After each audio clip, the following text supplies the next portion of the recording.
Boa noite, irmãos. Vamos lá mais uma vez, nosso culto de exposição das Escrituras. Hoje, continuando o capítulo 16 do livro de Atos. Capítulo 16, é isso mesmo. Só lembrando aqui um pouco do que a gente falou na semana passada, né, meus irmãos? Na semana passada a gente introduziu a pessoa de Timóteo na história aqui do livro de Atos, e a gente também chamou atenção para um fator aqui que vai aparecer mais uma vez nos textos de hoje. Nós vemos Lucas, que é o autor do livro de Atos, né? A gente já falou anteriormente nos outros capítulos que, na verdade, o livro de Atos ele não existe no original, ele é uma continuação do Evangelho de Lucas. Essa divisão entre Evangelho e o livro de Atos é uma convenção posterior, né? Por isso que você vier lendo Lucas e pular para Atos, parece que a história emenda perfeitamente, porque era um livro só. O que a gente viu no começo do capítulo aqui então? Começa essa viagem missionária agora, que já é a segunda viagem de Paulo, onde nós temos Paulo, Silas, nós temos Timóteo e a pessoa do próprio Lucas. Nós evidenciamos isso por conta do testemunho do Lucas ao começar a fazer a narrativa em primeira pessoa. Então, ao invés dele falar eles foram, eles fizeram, ele começa a falar nós fomos, então nós fizemos. Isso vai acontecer mais vezes daqui para o final, e pela observação de como que aparece estes pronomes, dá para a gente saber onde que o Lucas está e onde que o Lucas ouviu falar da história. Então vão ser algumas observações importantes daqui para frente. Na semana passada a gente veio puxando a história toda aqui, e a gente chegou até o verso 15, né? Onde termina a história com, depois de Paulo e Silas ali, junto com Timóteo, terem pregado o Evangelho no local onde havia um grupo de simpatizantes com a fé em Cristo. A gente fez um apontamento de que não era uma sinagoga, o lugar era um local tão estranho que provavelmente então não havia judeus o suficiente para compor uma sinagoga. Para ter uma sinagoga precisa de entre 10 e 12 homens no mínimo, e não é o caso. Mas cruza a história aqui dos discípulos uma mulher que a gente falou que o nome dela aqui está descrito como chamada Lídia no verso 14. Ela é uma mulher vendedora de púrpura. Essa mulher é uma mulher de posses, ela está vendendo algo valioso. E o verso 15 termina com essa mulher constrangendo os discípulos, dizendo assim: eu insisto para que vocês fiquem na minha casa. E por conta dos discípulos ficarem lá, depois de terem pregado tudo que eles pregaram, acabou que essa mulher foi batizada, ela confessa Cristo como seu Senhor e Salvador, e também todos os da sua casa, né? Então hoje nós vamos continuar a partir daí, da história dessa mulher chamada Lídia, onde nós vamos agora contar algumas coisas que acontecem para a gente poder encerrar o capítulo, mostrando como que a participação dessa mulher é algo importante na história aí. Então, para isso, vou pedir para o Rafa ler para nós. Leia o 15 também, viu, Rafa? Lê do 15 até o 40, do 15 até o final, por favor. Depois que foi batizada, ela e a sua casa nos rogou, dizendo: se haveis julgado que eu seja fiel ao Senhor, entrai em minha casa e ficai ali. E nos constrangeu a isso. E aconteceu que, indo nós à oração, nos saiu ao encontro uma jovem que tinha espírito de adivinhação, a qual, adivinhando, dava grande lucro aos seus senhores. Esta, seguindo a Paulo e a nós, clamava, dizendo: estes homens que nos anunciam o caminho da salvação são servos do Deus Altíssimo. E isso fez ela por muitos dias. Mas Paulo, perturbado, voltou-se e disse ao espírito: em nome de Jesus Cristo te mando que saias dela. E na mesma hora saiu. E vendo seus senhores que a esperança do seu lucro estava perdida, prenderam Paulo e Silas e os levaram à praça, à presença dos magistrados. E apresentando-os aos magistrados, disseram: estes homens, sendo judeus, perturbaram a nossa cidade e nos expõem costumes que não nos é lícito receber nem praticar, visto que somos romanos. E a multidão se levantou unida contra eles, e os magistrados, rasgando-lhes as vestes, mandaram açoitá-los com varas. E havendo-lhes dado muitos açoites, os lançaram na prisão, mandando ao carcereiro que os guardasse com segurança. O qual, tendo recebido tal ordem, os lançou no cárcere interior e lhes segurou os pés no tronco. Perto da meia-noite, Paulo e Silas oravam e cantavam hinos a Deus, e os outros presos os escutavam. E de repente sobreveio um tão grande terremoto que os alicerces do cárcere se moveram, e logo se abriram todas as portas e foram soltas as prisões de todos. Acordando o carcereiro e vendo abertas as portas da prisão, tirou a espada e quis matar-se, cuidando que os presos já tinham fugido. Mas Paulo clamou com grande voz, dizendo: Não te faças nenhum mal, que todos aqui estamos. E pedindo luz, saltou dentro e, todo trêmulo, se prostrou ante Paulo e Silas. E tirando-os para fora, disse: Senhores, que é necessário que eu faça para me salvar? E eles disseram: Crê no Senhor Jesus Cristo e serás salvo tu e a tua casa. E lhe pregaram a palavra do Senhor e a todos os que estavam em sua casa. E tomando-os ele consigo naquela mesma hora da noite, lavou-lhes os vergões e logo foi batizado, e ele e todos os seus. Então, levando-os à sua casa, lhe pôs à mesa, e na sua crença em Deus alegrou-se com toda a sua casa.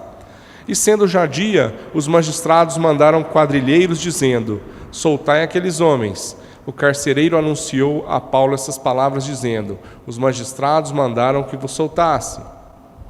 Agora, pois, saí e ide em paz. Mas Paulo replicou: Açoitaram-nos publicamente, e sem sermos condenados, sendo homens romanos, nos lançaram na prisão e agora encobertamente nos lançam fora? Não será assim, mas venham eles mesmos e tirem-nos para fora. E os quadrilheiros foram dizer aos magistrados essas palavras. E eles temeram, ouvindo que eram romanos. Então, vindo, lhes dirigiram súplicas e, tirando-os para fora, lhes pediram que saíssem da cidade. E, saindo da prisão, entraram em casa de Lídia e, vendo os irmãos, os confortaram e depois partiram. Beleza, muito bom. Vamos lá, então, voltando aqui, meus irmãos. No verso 15, o último versículo que a gente trabalhou na semana passada, a gente tem esse testemunho dessa mulher chamada Lídia, que constrange os discípulos a ficarem até ali. Agora, o que acontece aqui que é interessante? Vocês vão ver no relato que nós acabamos de ler, da prisão de Paulo e Silas, que o Timóteo e o próprio Lucas não foram presos. Então, provavelmente, ali na casa da Lídia, pode ser que um foi para um lado, outro foi para o outro, ou naquela ocasião específica apenas o Paulo e o Silas saíram para estarem ali no lugar. Isso é uma observação sempre difícil de fazer, porque, como eu disse para vocês, quando pula um versículo, pode ter passado dias, pode ser que eles ficaram mais tempo ali, Algumas viradas de página, às vezes passaram meses, e não apenas dias, Bom, o que acontece aqui nessa descrição aqui? No verso 16, a gente tem então a narrativa apontando para o fato de que eles retornaram ao tal lugar de oração, que eles não ousam dizer que é uma sinagoga, como eu já falei, pela ausência da quantidade mínima de homens, para continuar ensinando o evangelho conforme eles já vieram fazendo até aqui, Então diz lá, verso 16... Aconteceu que, indo nós à oração, então está vendo, está em primeira pessoa, como ainda está em primeira pessoa, então o Lucas está junto, Indo nós à oração, nos saiu ao encontro uma jovem que tinha espírito de adivinhação, a qual, adivinhando, dava grande lucro aos seus senhores. A palavra que está descrita como espírito de adivinhação, se você olhar o sentido dessa expressão, ela é muito similar à palavra necromante. É uma pessoa que invoca supostamente espíritos de mortos para que venha fazer predições e tudo mais. Muito similar até ao espiritismo e a outras religiões que nós temos nos nossos dias que invocam o mesmo tipo de coisa. Não. Esse local de oração era de pessoas tementes ao Deus dos judeus. O local já era um local certo. Por isso que Paulo e Silas começaram pregando o evangelho por ali. Não era um centro espírita, por exemplo, não era essa a ideia. Esta pessoa que eles estão dizendo que é possessa desse espírito de adivinhação, é uma pessoa que eles encontram no caminho. E eles, de certo modo, não estão preocupados até em ficar desmistificando todas as coisas. Eles estão indo para o local de pregação. O que acontece é que a gente vai vendo que daqui para frente, esse espírito é que está provocando eles. Esse espírito é que está mexendo com eles. Então a ideia, viu, meus irmãos, é essa questão do necromante, né? Era uma jovem que nós entendemos que ela está endemoniada e os seus pronunciamentos eram associados a predições de natureza divina. A gente tem que tomar cuidado com esse tipo de coisa? Demais. Porque é fato que essas coisas de natureza sobrenatural existem. Nós mesmos já testemunhamos coisas que às vezes a galera fala assim, não acredito se você ouviu isso. Eu já ouvi pessoas possessas falarem coisas a respeito da minha vida que é absolutamente impossível que qualquer outra pessoa sobre a face da terra saiba.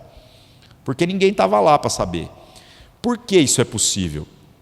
Fala, então é um espírito mesmo do morto e não sei o que lá. Gente, nós estamos falando de anjos, de demônios, nós estamos falando de seres que, querendo ou não, para eles não tem porta fechada, para eles não tem parede, para eles não tem segredos.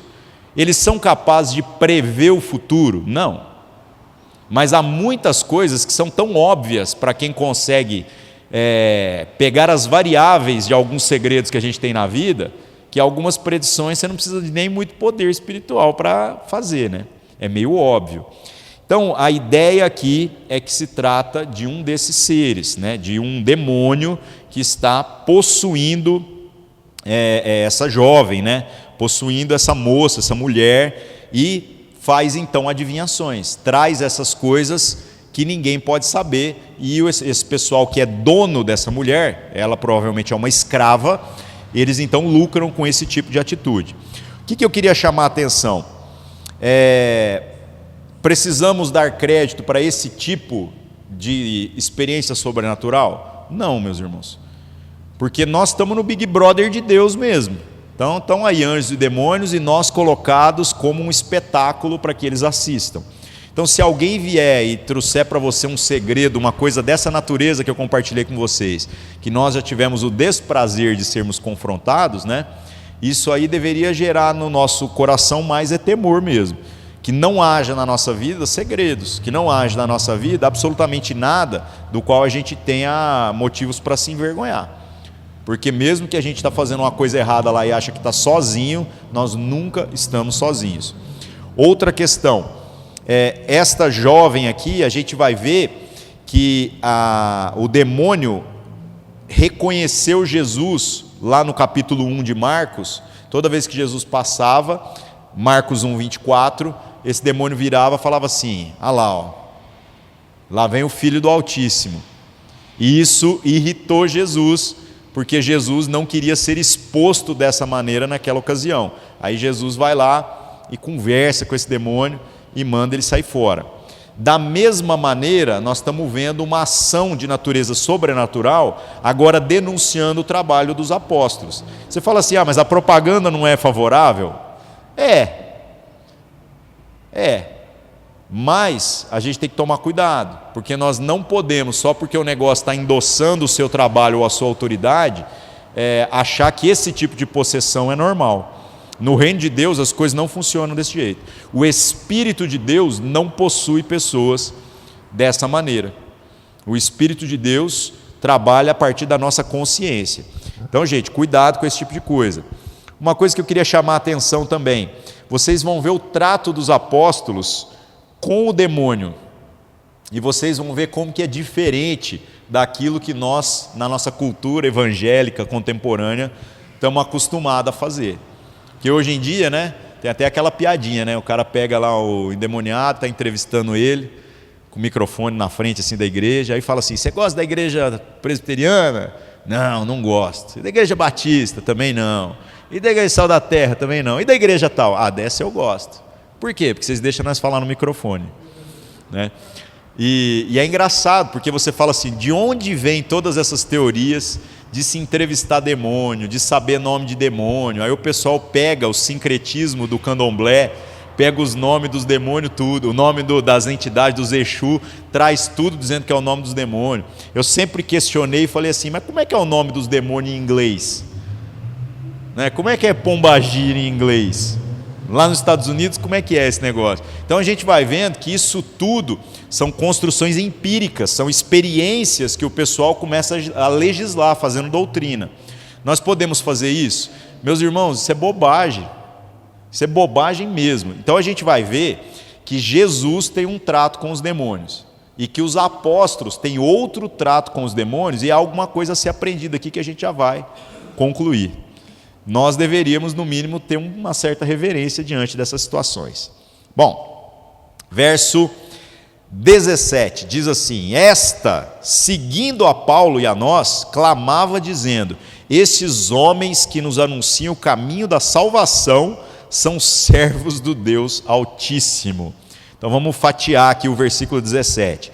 A expressão Deus Altíssimo também é usada pelo demônio, quando está lá falando com Jesus, denunciando quem Jesus é.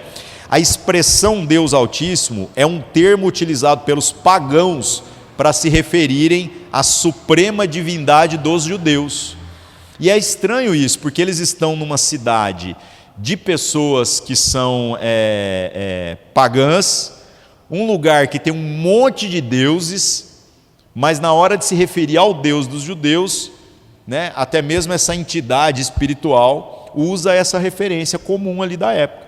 Fala assim, esses daí servem ao Deus Altíssimo. É uma referência, é como se fosse o Deus dos deuses, né, que é o Deus lá dos judeus. E o verso também começa dizendo, né, que essa mulher estava seguindo Paulo, Silas, Timóteo e o próprio Lucas, seguindo a nós.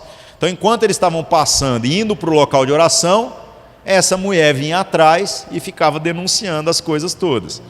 Outra coisa ainda no verso 17, diz, esses homens que anunciam o caminho da salvação, a expressão caminho da salvação também chama atenção. Porque o que acontece? Caminho da salvação é uma expressão comum na religião dos gregos da época, né? E era uma das grandes preocupações deles. Como eles abraçavam todo tipo de Deus que era pregado para eles, eles ficavam muito preocupados com isso. Eles falavam assim, mas por qual doutrina eu estou andando verdadeiramente no caminho de salvação?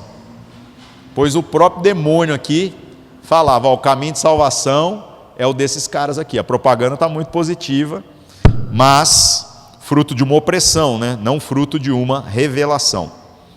Verso 18, e isto fez ela por muitos dias. Então nós já temos aqui o testemunho de que por muitos dias os discípulos estavam indo até o local da oração para ensinarem. Fala, Eric.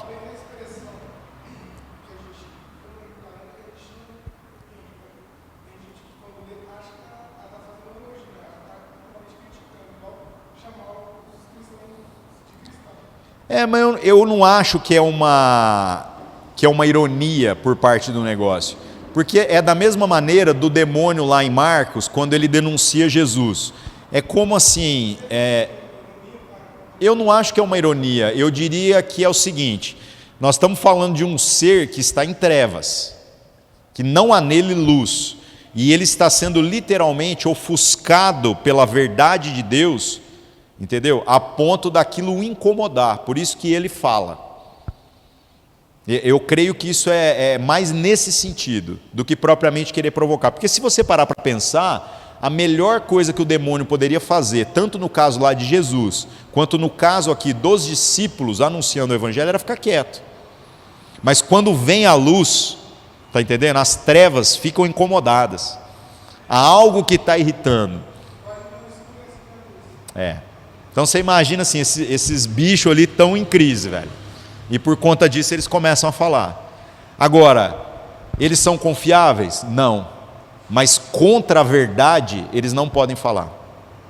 Então por isso que eles reconheciam o Cristo e agora eles reconhecem que é pelo poder de Deus que esses homens estão ensinando o que está ensinando. Beleza? Bom, o que acontece então? Muitos dias está perseguindo. Ainda no verso 18, mas Paulo, perturbado, voltou-se e disse ao Espírito. É isso que eu queria chamar a atenção aqui, meus irmãos. Então agora a gente vai ver um discípulo de Jesus com a autoridade e o poder do Espírito Santo lidando com uma pessoa endemoniada. Então, qual que é o protocolo? Vai perguntar o nome, quais as doenças que ele trouxe, se ele comeu alguma macumba, lá. Não, a gente vê uma coisa muito mais econômica aqui. Paulo diz ao Espírito: em nome de Jesus Cristo te mando que saia delas. E na mesma hora saiu. Às vezes nós associamos como sinal de uma grande espiritualidade aquela pessoa que vai lá e fica gastando maior tempo com o possesso, conversando com o capeta e fala assim: não, esse cara aí é espiritual demais. Mas a verdadeira espiritualidade é aquela que é coerente com uma fé tão alinhada com aquilo que a Escritura diz, que não vai perder tempo lidando com um ser mentiroso como um demônio. Ele fala e tem que acontecer. E se não acontecer, desconfie, porque tem muita gente aí que não está possessa não, viu? Às vezes você dá um beliscão no caboclo, você vai descobrir isso aí na prática. Tem muita coisa de natureza psicossomática, viu, gente? Tem que tomar cuidado. Não, e eu já não vi na igreja também gente tendo ataque epilético, os irmãos vão lá para expulsar demônio.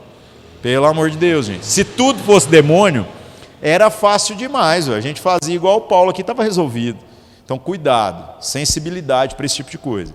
Mas Paulo foi lá e direto fala: em nome de Jesus Cristo te mando que saias, e ele saiu, na mesma hora. Algum problema disso daí? Não. Tranquilo, está resolvida a situação.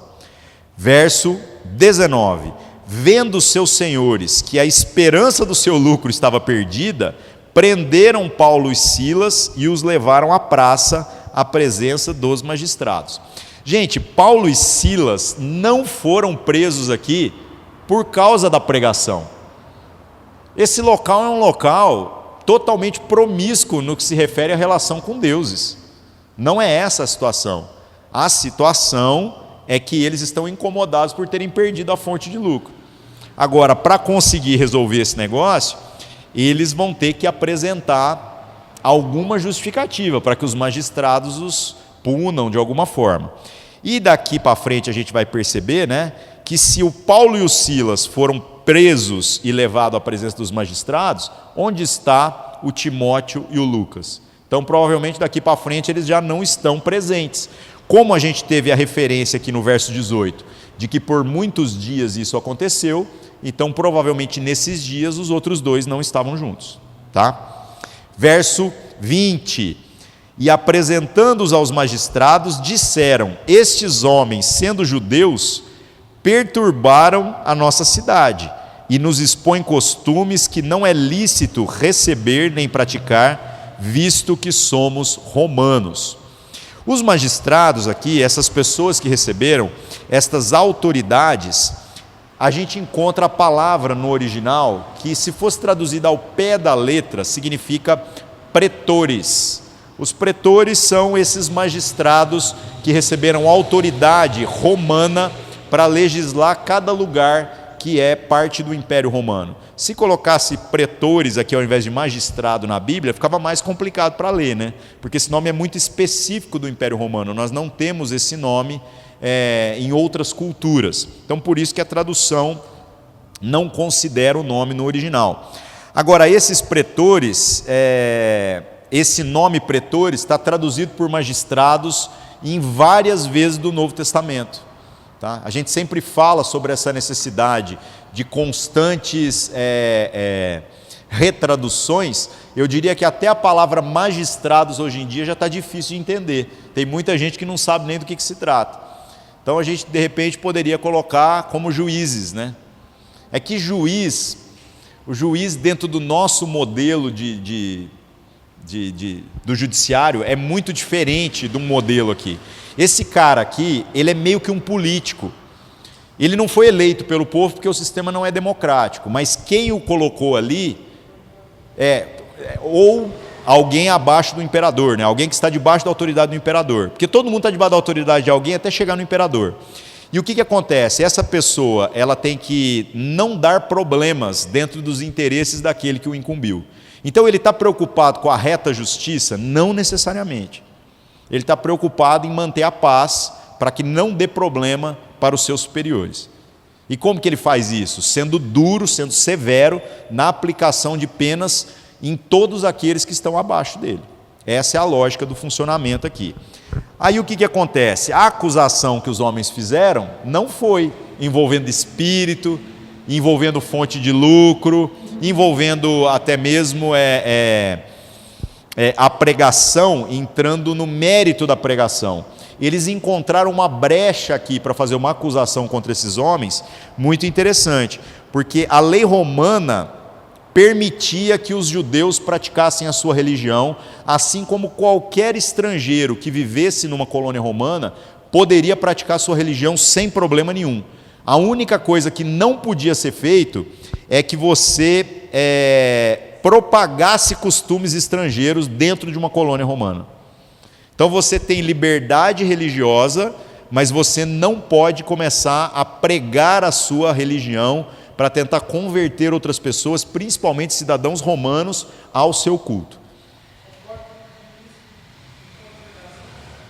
Não, pode ter um local de culto, mas ponto de pregação, no sentido de uma proposta evangelística ou de você ir lá arrumar conflito, eles não querem. Então, de certo modo, as religiões ficavam todo mundo de boa, cada um na sua, ninguém fica enchendo o saco de ninguém. Se um brigar com o outro, é possível que os dois sejam punidos.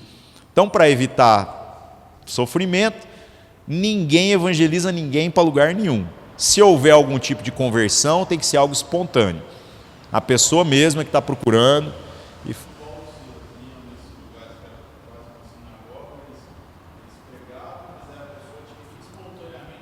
Não, só que o local que eles iam, esse é que é o detalhe, já é o mesmo Deus. Por isso que eles iam para a sinagoga, porque na sinagoga eles não estão trazendo um novo Deus. Eles inclusive liam o Antigo Testamento, que é o que eles tinham, e aí eles explicavam melhor, colocando Jesus na história, como o cumprimento das profecias que eles já acreditavam. Então não há um conflito, ele não teve problema com esse povo. E os gentios adoraram essa pregação. Por quê? Porque até então toda a sinagoga tinha os judeus e os gentios que simpatizam com Deus, que eles tratam como gentios piedosos.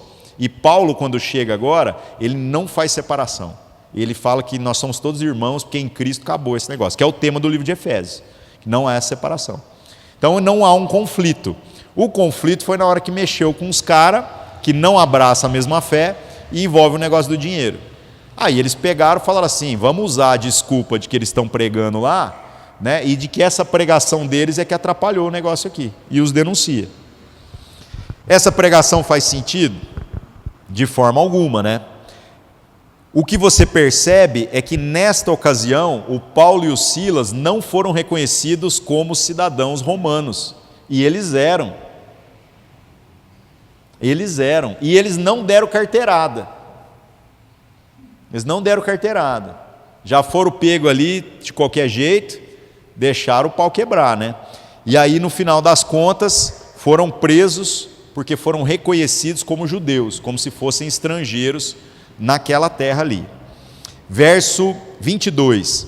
E a multidão se levantou unida contra eles, e os magistrados, rasgando-lhes as vestes, mandaram açoitá-los com varas, e havendo-lhes dado muitos açoites, os lançaram na prisão, mandando ao carcereiro que os guardasse com segurança. O que a gente vê aqui? Não houve uma investigação preliminar, não houve um julgamento justo. Literalmente, os magistrados, para tentar resolver o problema, pensou assim, estrangeiro aqui não tem direito nenhum. O único direito do estrangeiro é de permanecer calado, né?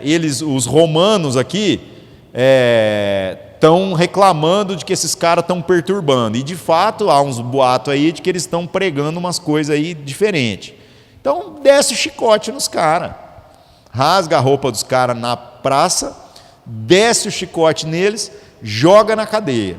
Na cadeia é muito interessante, que a gente vai vendo que eles não são colocados numa cadeia muito confortável, não. Não é uma cadeia assim, prende eles e amanhã nós vamos ver. Não, já deu uma punição como se os caras fossem criminosos mesmo, né? Verso 24: o qual, tendo recebido tal ordem, os lançou no cárcere interior e lhes segurou os pés no tronco. O que é esse tronco, gente? É um lugar onde prende o pé do cara, depois fecha outra madeira em cima e ele fica com os pés presos. Nós já falamos de vários tipos de cadeia aqui. Já teve prisão do cara ficar dentro de uma cela, provavelmente até agachado, porque o lugar era apertado. Teve a prisão da qual também os discípulos foram... o Pedro foi liberto, que ele estava algemado a outros 2 guardas, e havia um revezamento, né, entre quem fica algemado com ele. E foi desse que ele saiu pela porta e ninguém viu nada, né? E depois provavelmente todos os guardas foram presos no lugar dele para pagar a pena.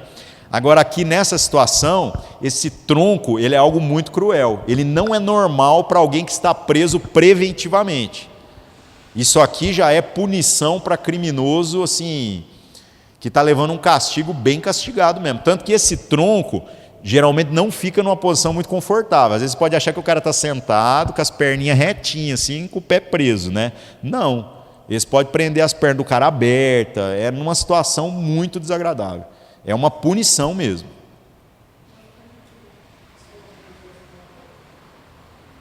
Essa é a questão. Por que foram presos dessa maneira? Foram presos porque já sentenciaram eles como estrangeiros que não têm direito nenhum e estão fazendo o que os caras estão denunciando. Não tem um porquê. Não tem. É maldade mesmo. Essa é a situação. Uma outra curiosidade aqui, meus irmãos. 2 Coríntios, capítulo 11, verso 25, Paulo fala que em 3 ocasiões ele experimentou desse tipo de situação, de levar açoites e terminar passando a noite na cadeia, né? Só que a gente só tem registro em detalhes dessa que o Lucas contou. As outras fazem parte da biografia do Paulo, mas não está escrito em nenhum outro livro em detalhes. Essa aqui a gente tem os detalhes.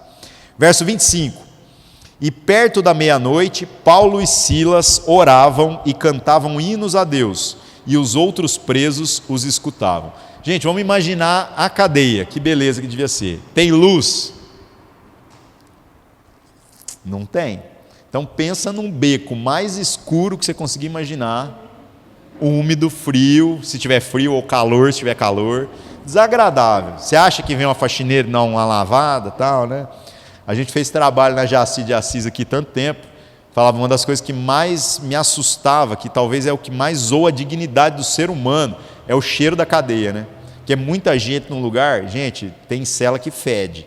Quando os presos têm um pouquinho mais de iniciativa, os caras mesmo fazem a limpeza, porque senão eles não aguentam ficar lá dentro. O negócio é dureza. Agora imagina uma cadeia nessa circunstância. Ninguém nunca varreu, nem passou um veja, não tem ventilação, não tem nada, de pedra. O negócio é feio, viu? Então os caras estão lá presos. Meia-noite, ou seja, não tem chance nenhuma de ainda ter alguma luzinha do sol entrando. O que os caras estão fazendo, presos no pé no tronco, sem nem ver um ao outro direito? Cantando louvores. Cantando louvores. Aí você fala, não, esses bichos é crente mesmo, né? É crente mesmo. Os caras estão cantando hinos aqui a Deus. E os outros presos os escutavam. Essa é a descrição. Aí o que acontece? Verso 26. De repente sobreveio um tão grande terremoto que os alicerces do cárcere se moveram e logo se abriram todas as portas e foram soltas todas as prisões. Que terremoto é esse, gente? Das portas abrir, o tronco soltar, cair as algemas de todo mundo. Todo mundo ficou tão assustado com isso que aconteceu, que a gente vai ver na descrição aqui que ninguém nem teve coragem de fugir. Primeiro também que o breu continua, está escuro. Fugir para onde? Fugir como? Essa é a situação. Aí no verso 27 diz: acordando o carcereiro, que estava dormindo lá de fora, né, vendo abertas as portas da prisão, tirou a espada e quis matar-se, cuidando que os presos já tinham fugido. Então está escuro, não deu tempo de acender a vela ainda. Então se ele não acendeu a vela, ele também não viu se fugiu alguém, se ainda tem alguém lá dentro. Ele acordou no meio desse tumulto. Só sabe-se aqui que tudo estava aberto. Ele puxa a espada. O que nós temos aqui é uma descrição a respeito de coisas que a gente vai vendo e fala assim, cara, o Espírito de Deus trouxe alguma revelação para Paulo. Porque a gente vai ver no próximo verso que o Paulo interfere na história para que o cara não se mate. Por que o cara ia se matar? Nós falamos sobre isso na prisão lá do Pedro, que fugiu, que foi tirado pelo anjo de dentro da cadeia. A punição típica que os romanos aplicavam era você substituir o preso. Agora imagina fugir todo mundo, de pessoas das mais diferentes penas. A pena mais leve que ele ia ter era de Paulo e Silas, de ficar preso com as pernas abertas no tronco.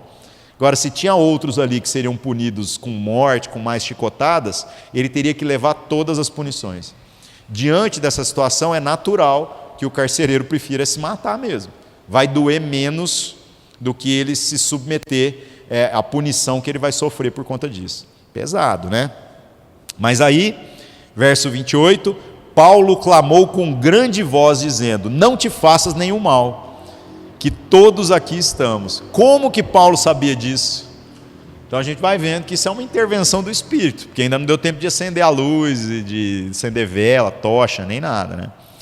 Verso 29, e pedindo luz, então Paulo agora pede, acende uma luz aí, você vê que isso tudo é verdade. Saltou dentro, quem pediu luz foi o carcereiro, desculpa, não o Paulo, né? Pedindo luz provavelmente para outros que estavam junto com ele em serviço, né?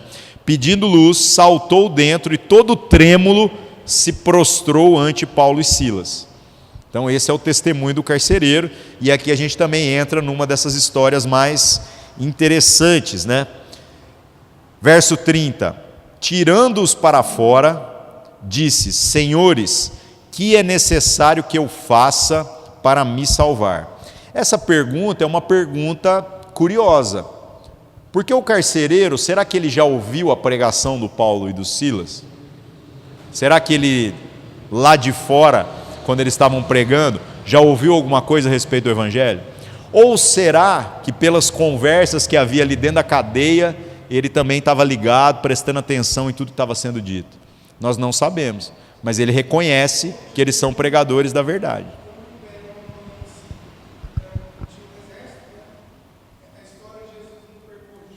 De Jesus ainda não, porque ainda é muito recente. Havia a fé entre o Império Romano, nos soldados, do Deus dos judeus, aí sim. Mas a fé em Jesus ainda é muito tímida, porque essa aqui é a segunda viagem de Paulo ainda. Esse local ainda é um local que não... Se você falar assim, de ouvir falar, sim, mas de saber os detalhes, não. Mas esse é lá perto da Judéia. Mas lá na Judéia. Ele está muito perto da história. E outra, ele não era aquele é o Cornélio, o primeiro gentil que foi batizado com o Espírito Santo, entre aspas. Só que aquele homem, ele não era convertido a Jesus. Ele era convertido ao Deus dos judeus. O que aconteceu foi que ele teve uma visão sobrenatural. Aí por conta disso ele manda chamar o Pedro, e o Pedro prega para ele. Mas não é normal que a fé em Jesus se propague no meio dos soldados romanos ainda. Essas incursões do Paulo, você vai vendo que ela traz um resultado a longo prazo nesse sentido. Quanto mais o Evangelho vai chegando perto de Roma, mais a gente começa a ter pessoas da sociedade romana que abraçam o cristianismo. E isso é muito estratégico. Por quê? Porque como Roma domina tudo, aí depois ela começa a enviar missionários para todos os lugares. Tanto que o cristianismo se consolida de uma maneira definitiva quando o imperador converte, que teve os seus pontos positivos e teve os seus pontos negativos. Porque quando também um imperador começa a querer dar pitaco naquilo que é a fé, já tomou outros rumos, institucionalizou aquilo que veio a ser a igreja, né? Mas a intenção é uma intenção muito positiva. Então é estratégico você fazer com que a fé vá chegando. Por isso que Paulo ambiciona Roma. Por isso que Paulo, podendo fugir lá, quando o navio, lá para frente, que a gente vai ler na história, naufraga, e já não tem mais nem acusação contra ele podendo ir embora, ele fica assim, não, Deus me trouxe para Roma, eu tenho que ficar em Roma, eu vou pregar em Roma. é como você pregar na capital do mundo na época, pensando, se o evangelho vingar aqui, vai ter pessoas pregando no mundo inteiro. E ele tem razão. Lembrando que a gente até falou no capítulo anterior, que o desejo inicial do Paulo e do Silas era ir para a Ásia. Não era ir ali para a Turquia, que é a região que eles estão, Turquia, Grécia e o sul da Europa. O desejo deles era ir para a Ásia. Só que aí o próprio texto diz que o Espírito de Deus os impediu. Então, não é para ir para cá, é para ir lá para a Macedônia. E aí de lá da Macedônia, aconteceu tudo o que aconteceu. E na cabeça de Paulo deve ter pensado, mas eu já fiz uma viagem para aquele lado. Pois o Espírito de Deus vai fazer outra. E depois ele faz a terceira, no mesmo lugar. Bom, verso 31. Então eles respondem, né? O que você precisa fazer para se salvar? Crê no Senhor Jesus Cristo e será salvo tu e a tua casa. Esse texto aqui é um texto também que a gente tem que fazer algumas observações. Eu já vi muitas pessoas lendo esse negócio, aí faz um adesivo, cola no carro e fala assim, pronto, está resolvido. É só eu crer no Senhor Jesus e vai ser salvo eu e a minha casa. Nós não podemos fazer de uma particularidade do texto, em um caso, em uma ocasião, em uma história, e dizer que isso é uma regra para todo mundo. Depois o caboclo toma isso aqui como se isso aqui fosse uma verdade absoluta, e no final das contas, a família dele toda não se converte, ele entra em crise. Fala, tem alguma coisa errada. Meus irmãos, essa questão do relacionamento com Deus é algo completamente individual. Nós somos chamados para vivermos juntos, mas nós não temos poder nem sobre a nossa salvação. Como é que eu posso saber se o meu filho é salvo ou a minha esposa é salva? Nós não sabemos, e nós não estamos aqui para ter controle sobre isso. Nós estamos aqui para repartir virtudes na vida uns dos outros, sabendo que se for botar assim no papel, nenhum de nós merece a salvação. Nenhum. Então cada um que zele com o maior cuidado possível da sua própria salvação e seja um estímulo para o desenvolvimento também das virtudes de Deus na vida do outro. Mas confie em Deus. Não é nada que a gente fez ou deixou de fazer que salvou ou comprometeu a salvação do outro. Não é desse jeito. Por que então Paulo e Silas falaram para esse cara? Porque ele está falando de um caso específico. E não apenas de um caso específico, como também de uma cultura específica.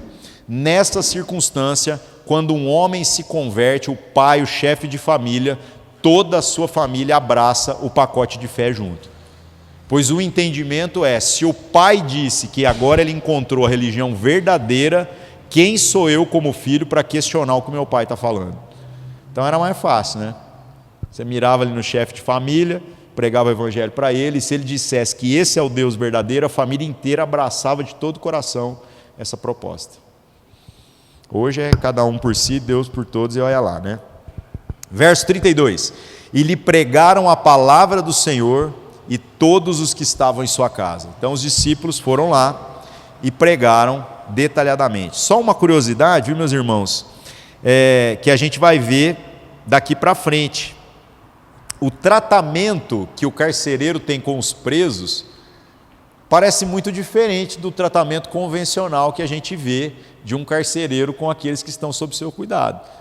E por que isso acontece? Porque quando um preso é colocado sob cuidado do carcereiro, de certo modo é o carcereiro que decide como que ele vai cuidar dos presos. A dureza da cadeia não é uma prerrogativa que vem de cima. Eles dão para o carcereiro resolver o problema.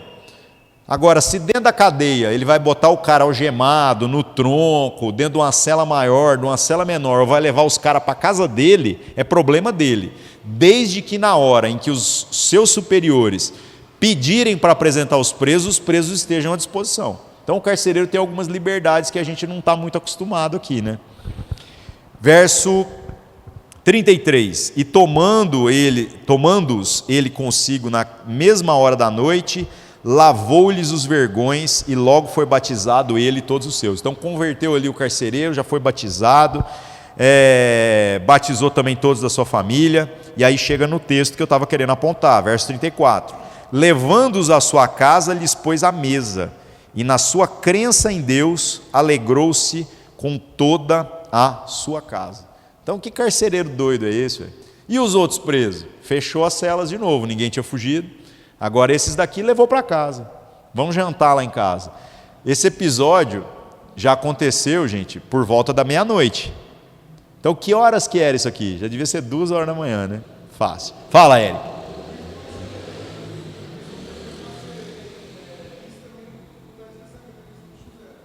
Sim, só que aí já é bem distante culturalmente, mas é muito provável que a história de José lá, aquele negócio de que ele recebe até as chaves para cuidar dos outros presos, também seja fruto disso. Que o carcereiro, ele precisa responder pelos presos. Uma vez que ele confia no José, ele pode deixar o José encarregado.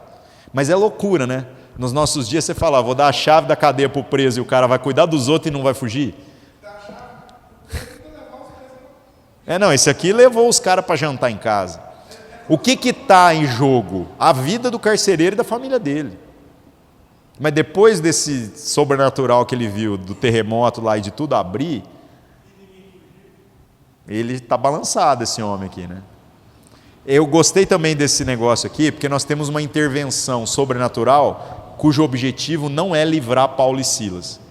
Qual é o objetivo? A conversão do carcereiro. E isso é uma coisa que a gente repete muito e às vezes as pessoas não prestam atenção.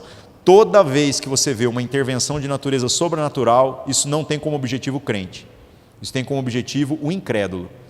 Porque o crente, ele já é crente, ele não precisa de nada para crer, ele já crê, ele já tem fé. Agora o incrédulo depende de sinais, de visões, de terremotos, de cadeia abrindo, dessas coisas todas. E por que eu estou dizendo isso? Porque no desenrolar da nossa vida, às vezes eu vejo pessoas falando assim, quando eu era novo na igreja, que aí eu estava andando, nossa, eu tinha tanta experiência com o sobrenatural, e agora parece que assim a gente não tem tanta experiência. Irmão, que experiência te falta? Você está querendo talvez estimular os seus sentidos. Eu gostava tanto de sentir aquele negócio gostoso. Aí eu fico assim, irmãos, na boa. Falei, quando a fé se desenvolve em nós, a gente não vacila na nossa caminhada, mesmo que a gente não esteja sentindo nada. Eu falo isso nos lugares, as pessoas não acreditam. Eu falo assim, sabe o que eu estou sentindo agora, nesse momento? Nada. Como assim? Eu não estou sentindo nada, cara. Mas eu sei que tudo que Deus está falando é plena verdade. Eu não preciso sentir nada. Nós vamos ter alguns êxtases aí na nossa vida? Vamos. Deus move o sobrenatural uma hora ou outra, mas nós não dependemos disso. Nós confiamos na fé. É para os incrédulos os sinais. Tanto que o objetivo aqui é a conversão desse cara. Verso 35. Sendo já dia, então provavelmente esses caras já nem dormiram direito, virou a noite ali. Lembrando que o dia começa às 6 horas, né, na cultura deles. Os magistrados mandaram os quadrilheiros, né, os seus soldados ali que cuidam dessa prisão, dizendo, soltai aqueles homens. E o carcereiro anunciou a Paulo essas palavras, dizendo, os magistrados mandaram que vos soltasse, agora, pois, saí e ide em paz. Então, qual é o entendimento aqui dos magistrados? Já castigamos suficientemente esses homens. Já não teve nem julgamento nem nada, já deu chicotado, já passaram uma noite desagradável na cadeia. Tá bom, solta eles e manda eles vazar fora, sair fora da cidade. Aí chega o verso 17, uma curiosidade aqui, que a gente vai ver como que Paulo, que não deu a carteirada lá atrás, agora vai reivindicar a sua cidadania e de uma maneira muito inteligente. Por que é importante observar isso daqui? Porque a gente vai vendo, meus irmãos, que os discípulos de Jesus também não ficam espiritualizando coisas carnais, não. Nós estamos tentando encarnar coisas espirituais. Então Paulo não usa da sua cidadania em seu favor, mas ele agora vai usar da sua cidadania em favor da igreja. Ele é inteligente ao administrar isso aqui. Verso 37, mas Paulo replicou, açoitaram-nos publicamente e sem sermos condenados, sendo homens romanos, nos lançaram na prisão e agora encobertamente nos lançam fora? Não será assim. Mas venham eles mesmos e nos tirem para fora. Gente, cidadãos romanos eram imunes a alguns tipos de castigo. Um cidadão romano jamais poderia ter sido açoitado em praça pública e muito menos sem ter julgamento. Cidadão romano era igual ter passaporte dos Estados Unidos, entendeu? Você tem muitos direitos. É o passaporte mais valioso no mundo hoje, né? Você tem muitos direitos. Se você comete um crime contra um cidadão estadunidense aqui e mata o cara, tem investigação do governo deles aqui para apurar essa situação. É muito sério. Se tiver tratado de extradição, você pode. O Brasil. É que o Brasil não extradita ninguém, né? É exceção. Ele não extradita cidadãos brasileiros, né? Mas o governo, por exemplo, estrangeiro vem e acompanha que haja a devida punição. Aqui, nesse caso, o cidadão romano não poderia sofrer esse tipo de punição. Ele reivindica. Por que ele está fazendo isso? Esse aqui é o detalhe aqui. Verso 38. E os quadrilheiros foram dizer aos magistrados essas palavras, e eles temeram. Ouvindo que eram romanos. Por que eles temeram? Porque o magistrado não pode desobedecer absolutamente nenhuma lei, principalmente aquelas que foram trazidas pelos seus superiores. E se eles torturaram um cidadão romano, eles podem ser depostos do cargo. Ficou caro aqui agora. Então agora esses magistrados vão vir e vão pedir desculpa de joelhos se necessário, porque senão agora quem vai se ferrar são os magistrados que aplicaram essa sentença por não fazerem a devida investigação a respeito de quem eles estavam punindo. Então o medo aqui dos magistrados é esse. Eles podem sofrer. E por que Paulo faz isso, gente? Por que Paulo está chamando a atenção? Por conta da igreja. Porque qual foi a acusação? A acusação eles trazem costumes estrangeiros, que não é lícito que seja ensinado aqui. Só que agora Paulo fala assim, mas eu sou romano. Silas também. Então, como que essa acusação tem fundamento? Nós somos torturados. Então, agora, o que vai acontecer? Quando ele provoca os magistrados, mostrando que eles cometeram um equívoco, os magistrados agora não vão passar nem perto dessa turma da igreja, porque eles estão literalmente com a corda no pescoço. Se eles arrumarem alguma confusão e essa história for relembrada, eles podem se ferrar. Então por que Paulo fez isso? Porque ele fala assim, olha, nós não vamos ficar aqui muito tempo mesmo, nós já estamos indo embora, mas agora ninguém vai mexer com a igreja, com os irmãos que se reúnem no local de oração e lá na casa da Lídia. Olha que coisa boa. Então Paulo usou agora da carteirada em favor da igreja. Podia ter gritado lá antes, né? Somos romanos. Estratégia. Verso 39, vindo eles, lhe dirigiram súplicas. Então pensa os magistrados agora, implorando, né? E tirando-os para fora, lhe pediram que saísse da cidade. Verso 40, saindo eles da prisão, entraram na casa de Lídia. Então o que eles fizeram agora? Voltaram lá na casa da Lídia, onde estão os irmãos todos reunidos, todo mundo que estava ali angustiado por conta da prisão que presenciaram. E vendo os irmãos, os confortaram e depois partiram. Então eu fico pensando assim, que o conforto agora não é apenas de natureza espiritual, mas também assim, agora vocês podem continuar vivendo a fé que receberam em Cristo Jesus tranquilamente, que esses caras não vão mexer com a gente tão cedo não. Fiquem de boa, fiquem em paz, estamos indo embora. O que eu queria chamar a atenção, mais uma vez, né, que aqui é a mesma história, nós estamos falando da cidade de Filipos, onde depois Paulo escreve a carta aos Filipenses. Como pode eles tendo passado tão pouco tempo, com um testemunho de tão poucos dias, né? Eu diria, pode ter sido semanas, ou às vezes até meses, mas como pode um testemunho só tão curto produzir frutos tão permanentes, a ponto de haver uma igreja ali que depois cresce, se organiza e se torna também uma base estratégica para a plantação de outras igrejas. Então, eu falei isso na semana passada, creio que cabe aqui hoje também. Nós vivemos uma época, né, meus irmãos, em que parece que a gente é pouco intenso na vivência das coisas do Evangelho. E nesse tempo aqui o povo era muito intenso. Quem recebeu essas palavras cuidava delas como as coisas mais valiosas que tinham na sua vida, né? Verso 40, saindo da prisão, entraram na casa de Lídia, vendo os irmãos confortaram e depois partiram. Então foram embora. Termina aqui a história. E uma coisa curiosa é que a gente não vê, nesse depois partiram, o pronome agora em primeira pessoa. Então ele está falando do Paulo e do Silas, mas não há uma intenção no texto de dizer que o grupo foi todo embora. Então pode ter ficado aqui ainda o Timóteo e o próprio Lucas. Eles se separaram. Nós estamos no final do capítulo 16 e indo para o 17. O pronome nós só vai aparecer de novo no capítulo 20. Então os próximos 3 capítulos vão se referir agora a descrições, o 17, 18 e 19, a fatos que o Lucas não presenciou. No capítulo 20, ele começa a falar em primeira pessoa de novo, o que vai evidenciar que eles se juntaram. Difícil ler Bíblia, né, gente? Tem gente que fala assim, nossa, o negócio está tão óbvio. Isso aqui não foi escrito para ser um relato preciso, dizendo quem são os personagens, onde que eles estavam. Isso aqui é um livro para a época. Então tem várias camadas, né? Tem as camadas históricas, culturais, essas camadas de detalhes, de interpretação, para a gente tentar saber em que época que isso foi.